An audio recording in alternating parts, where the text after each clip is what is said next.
Hello everyone, আসসালামু আলাইকুম। আমি আবারও চলে আসছি আপনাদের মাঝে নতুন একটি ভিডিও নিয়ে। আশা করছি আপনারা সকলেই খুব ভালো আছেন। আজকে আমি তৈরি করছি খুবই মজার একটি হাঁসের মাংস ভুনা। এক এক মানুষ এক এক রকমভাবে হাঁসের মাংস ভুনা করে, আর আমি যেভাবে হাঁসের মাংস ভুনা করি আপনাদের সাথে সেটাই শেয়ার করব। আর এইভাবে যদি হাঁসের মাংস ভুনা করেন তাহলে কিন্তু এর টেস্টটা দ্বিগুণ বেড়ে যাবে। আশা করছি এই ভিডিওটি আপনাদের খুব ভালো লাগবে। প্রথমে আমি মাংসটা রান্না করার জন্য এখানে 1.5 কেজি পরিমাণের হাঁসের মাংস নিয়ে নিয়েছি। আমি এখানে একটা আস্ত হাঁসই ব্যবহার করেছি। আমি হাঁসের পিসগুলোকে বেশি বড় করে কাটিনি, এগুলোকে আমি মাঝারো সাইজ করে চামড়া সহ কেটে নিয়েছি। এখানে কিন্তু হাঁসের পা, কলিজা, ঘিলা, মাথা সবকিছুই আছে। আর এগুলোকে আমি কাটার পরে ভালো করে ধুয়ে নিয়েছি। এবার আমি চুলার মধ্যে একটা কড়াই বসিয়ে দিয়েছি। কড়াইটা গরম হয়ে গেলে এর মধ্যে প্রায় 1 কাপ পরিমাণ তেল দিয়ে দিচ্ছি আমি। তেলটা গরম হয়ে গেলে এর মধ্যে দিয়ে দিব গরম মশলা। এখানে আমি দারচিনি দিচ্ছি 2টো, তেজপাতা 3টি, এলাচ 8টি, গোলমরিচ 10 থেকে 11টি এবং লবঙ্গ দিচ্ছি 8 থেকে 9টি। এবার এই গরম মশলাগুলোকে তেলের মধ্যে হালকা একটু ভেজে নিচ্ছি। ভাজা হয়ে গেলে এর মধ্যে 1 কাপ পরিমাণ পেঁয়াজ কুচি দিয়ে দিয়েছি।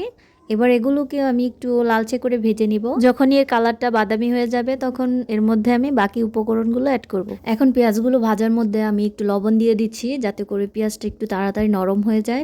লবণটা অ্যাড করার কারণে পেঁয়াজটা খুব সহজেই নরম হয়ে যায়। পেঁয়াজগুলো লাল করে ভাজা হয়ে গেছে। এখন এর মধ্যে 2 চামচ রসুন বাটা এবং 2 চামচ আদা বাটা দিয়ে দিচ্ছি। আর এখানে কিন্তু আমি চামচগুলো একটু ভরে ভরেই দিয়েছি। হাঁসের মাংসে মশলাটা একটু বেশি বেশি দিলেই ভালো লাগে। এবার এই মশলাগুলোকে আমি ততক্ষণ ভেজে নিব যতক্ষণ না পর্যন্ত এর মধ্যে থেকে আদা এবং রসুনের কাঁচা স্মেলটা চলে যাচ্ছে। মশলাগুলো ভাজা হয়ে গেছে এবং এর মধ্যে কাঁচা স্মেলটা অনেকটা চলে গেছে। এখন এর মধ্যে আমি 2 চামচ হলুদ গুঁড়া এবং 3 চামচ পরিমাণ মরিচ গুঁড়া দিয়ে দিচ্ছি। এখানে আমি ঝালের পরিমাণটা একটু বেশি দিচ্ছি। আর 2 চামচ ধনে গুঁড়া এবং 2 চামচ জিরা গুঁড়া দিয়ে দিচ্ছি। এবার মশলাটা যাতে পুড়ে না যায় তার জন্য আমি সাথে সাথেই পানি দিয়ে দিয়েছি 1/2 কাপ পরিমাণ। এবার এটাকে একটু নেড়েচেড়ে ঢাকনা দিয়ে ঢেকে দিব যাতে করে মশলাটা একটু ভালো করে কষে যায়। আমি মশলার সাথে পানিটাকে ভালো করে নেড়েচেড়ে মিশিয়ে দিয়েছি। এখন এটাকে ঢাকনা দিয়ে ঢেকে কিছুক্ষণ কষিয়ে নিব। এই মাংসটার মধ্যে কষানোটাই হচ্ছে মেন বিষয়। এখানে যে মশলাটা বা মাংসটা যত ভালো করে কষিয়ে নেবেন এর টেস্টটা কিন্তু ততই ভালো আসবে। এদিকে কিন্তু আমার মশলাটা কষানো হয়ে গেছে।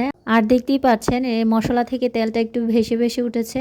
এখন এর মধ্যে আমি ধুয়ে রাখা মাংসগুলোকে দিয়ে চামচের সাহায্যে ভালোভাবে একটু নেড়ে চেড়ে দিব যাতে করে মশলাগুলো মাংসের গায়ে সুন্দরভাবে লেগে যায়। এখন এর মধ্যে আমি 1 কাপ পরিমাণ পানি দিয়ে দিচ্ছি যাতে করে এটা একটু ভালো করে কষানো যায়। এবার আমি মাংসগুলোকে আবারও একটু নেড়ে চেড়ে দিচ্ছি যাতে করে মাংসের সাথে পানিটা ভালোভাবে একটু মিশে যায়। মাংসগুলো সুন্দর করে নাড়াচাড়া হয়ে গেলে এগুলোকে আমি ঢাকনা দিয়ে ঢেকে দিচ্ছি কিছুক্ষণ কষানোর জন্য।